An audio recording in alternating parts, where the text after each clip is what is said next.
Olá! E aí, tudo bem? Prontos para mais uma aula? Isso aí! Hoje iremos estudar uma obra-prima da literatura brasileira, Os Sertões, de Euclides da Cunha. Esta obra faz parte do pré-modernismo. Aliás, ela é um marco inicial do pré-modernismo no Brasil. O pré-modernismo começou no Brasil em 1902 com a publicação de duas obras, Os Sertões, de Euclides da Cunha, e Canaã, de Graça Aranha. Euclides da Cunha, meus amores, eis ele aqui, né, um retrato dele, ele era engenheiro, sociólogo, jornalista e historiador. Ele nasceu em 1886 e morreu em 1909, morto pelo amante da esposa dele, o Dilermano. Isso aí. Ele era jornalista, ele vivia em São Paulo, ele recebia as informações a respeito da guerra que estava acontecendo lá em Canudos, uma informação filtrada pelos interesses do governo, não só ele, como todos os jornalistas, né? E aí chegou um determinado momento em que ele foi enviado como mensageiro para fazer a cobertura da guerra. Quando ele chegou em Canudos, ele percebeu que as coisas não eram exatamente como o governo dizia, como eles pintavam. Quando ele terminou a Guerra de Canudos, dizimaram o povoado de Canudos, ele volta e ele resolve publicar a obra Os Sertões, para contar a versão dele sobre os fatos que ele viu, que ele presenciou ali em Canudos, certo? Mas quando ele voltou, a família dele estava bem desestruturada, ele percebeu que a mulher já estava bem diferente e tal, e ele descobriu esse amante. Esse rapaz era amigo do filho deles, isso, era amigo do filho. E ele foi tirar satisfação.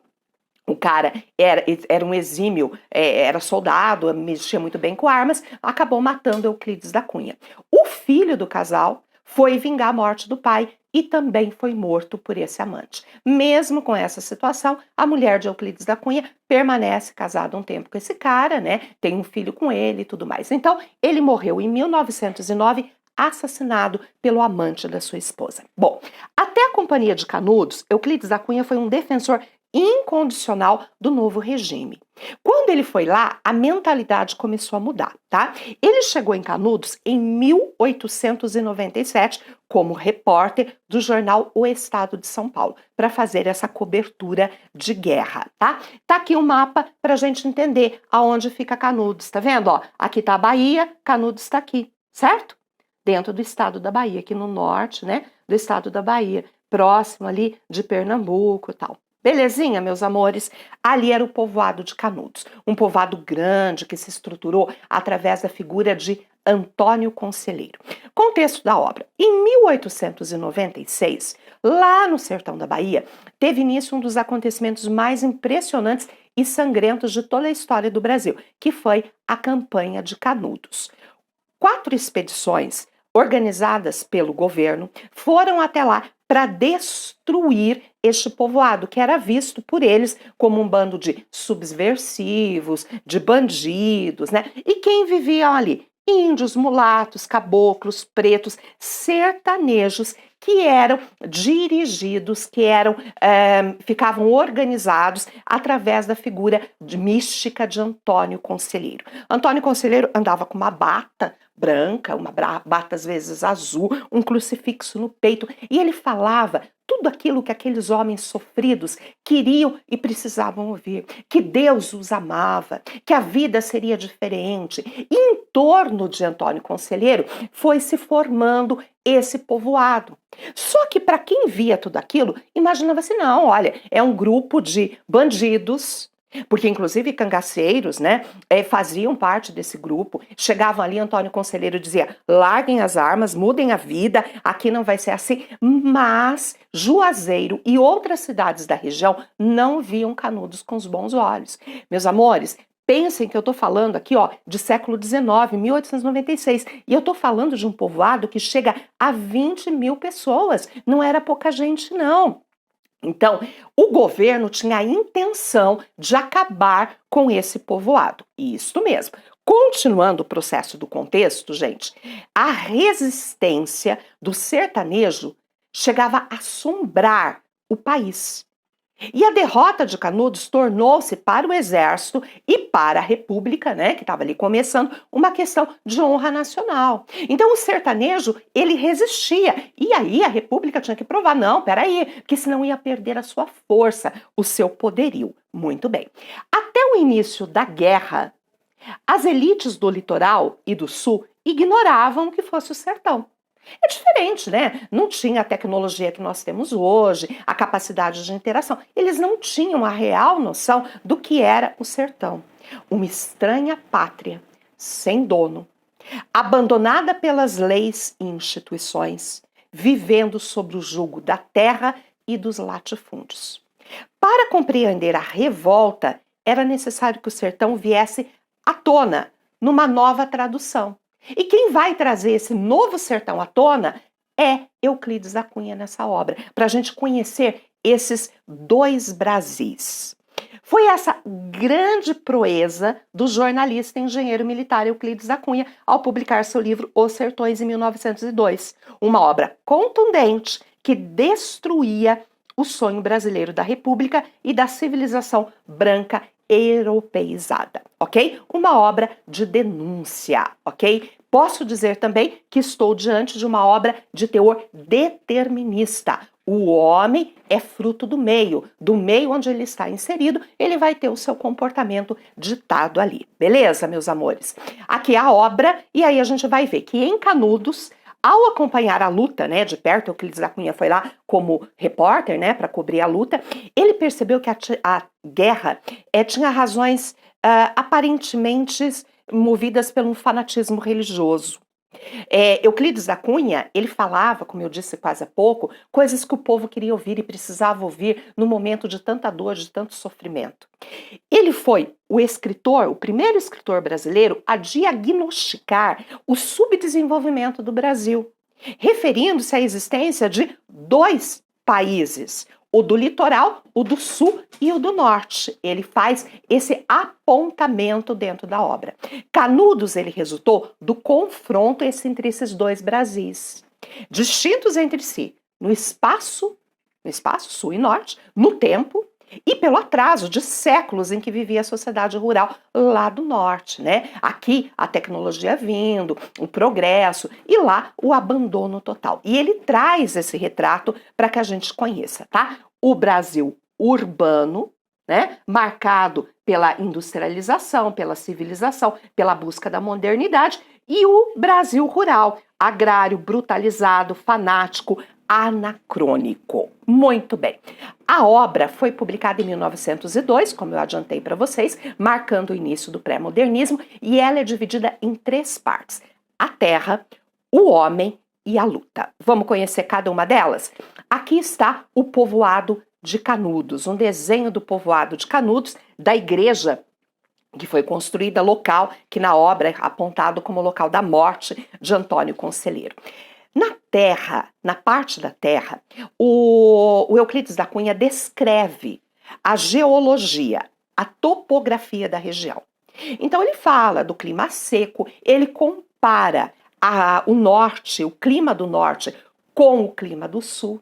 E ele responsabiliza o homem, né? As ações do homem, as sucessivas queimadas que aconteciam e a destruição da terra. Uma terra árida que tinha muito pouco a oferecer para o homem. Descreve o cenário em que se desenrolou a ação. Euclides da Cunha, num apanhado geral, estudou os caracteres geológicos e topográficos das regiões que estão entre o Rio Grande do Norte e o sul de Minas Gerais, de modo particular, a bacia de São Francisco. Ele vai discorrer sobre a seca, suas causas, dando relevo especial ao papel do homem como agente geológico da destruição, que ao praticar desde os tempos mais remotos, né, a agricultura primitiva, baseada nas queimadas, acabou arrasando as florestas e prejudicando o solo, tornando o solo ainda mais infértil, né, porque você vai colher, você queima o solo e você vai tirando as propriedades desse solo, ok? Bom, descrito esse cenário, então vamos pensar, a terra seria a parte em que ele descreve o cenário. Ele vai introduzir agora a segunda parte. A segunda parte ele vem com o homem. E aqui, de novo, ele faz um paralelo. Do mesmo jeito que na Terra ele fez o paralelo da Terra do Norte e do Sul, ele vai falar do homem do Norte, do nordestino e do homem do Sul. E ele cria uma figura fantástica. Ele diz que o nordestino é um Hércules Quasimodo. Muito bem. O que é o Hércules? Hércules é o deus da força. Quasímodo é o corcunda de Notre Dame, aquele que vivia lá na torre de Notre Dame, isolado, que era feinho, corcunda, abandonado, porque esteticamente era diferente. Então o sertanejo para ele é um Hércules Quasímodo, feio, com uma estrutura, mas ele tem uma força dantesca, ele consegue superar tudo aquilo que, ele diz muitas vezes, o homem do sul não seria capaz de fazer, certo? Então ele descreve esse sertanejo com a força grande, mas um homem sofrido. Ele estabelece um paralelo com o sul, dizendo que o homem aqui do sul dificilmente aguentaria o que o homem do nordeste encontra. E aí ele vai introduzir essa figura aqui, que é de Antônio Conselheiro, já vou falar sobre isso. Euclides da Cunha estudou a Gênese do jagunço e principalmente a do seu líder Antônio Conselheiro. Falou de raças, do índio, do português, do negro e das chamadas sub-raças, que indica com o nome de mestiço, né? Então ele apresenta aqui o determinismo de raça também. O autor caracterizou o sertanejo como Hércules Quasímodo, usando antítese e paradoxo. Ele analisa o sertanejo como um produto do meio, da raça e da história. E aqui a gente pode ver o determinismo que eu falei para vocês. Vamos acompanhar? Olha ele falando a respeito do sertanejo. O sertanejo é, antes de tudo, um forte. Não tem o raquitismo exaustivo dos mestiços do litoral.